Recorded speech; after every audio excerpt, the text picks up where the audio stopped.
is that African states were among the strongest supporters of the ICC at its creation, hoping it would serve as a tool to check the power of the global elite.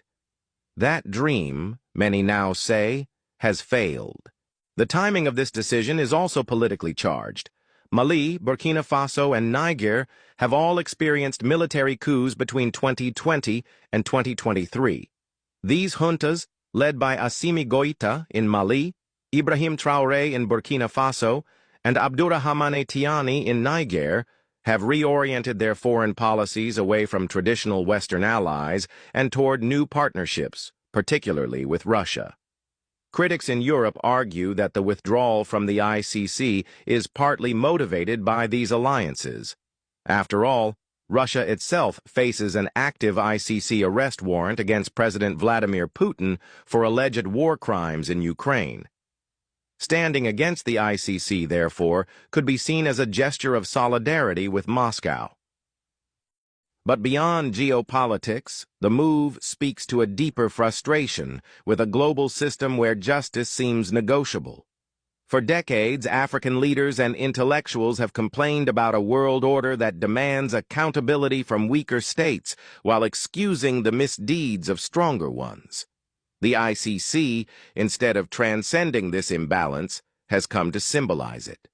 The joint statement from the Sahel countries also included an implicit reference to Israel, noting that the ICC has been slow or unwilling to act on obvious crimes of war and genocide. Although Israel was not mentioned by name, the context was clear, especially given recent conflicts in Gaza.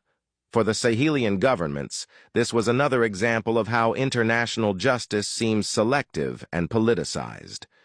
Experts remain divided on the implications of this withdrawal. Some argue that stepping away from the ICC is dangerous because it removes an important layer of accountability. Without an international tribunal, ordinary citizens in these countries may find it harder to seek justice if their own governments commit abuses. Others argue that the move is symbolic but hollow, since creating new domestic tribunals with true independence will take years of resources and commitment. Yet for many ordinary Africans, the symbolism matters. These withdrawals echo a rising tide of Pan-African sovereignty movements sweeping the continent. From economic reforms to regional security alliances, the message is consistent. Africa must control its own destiny without being dictated to by external powers. In this sense, the withdrawal from the ICC is not just a legal maneuver. It is part of a larger political reawakening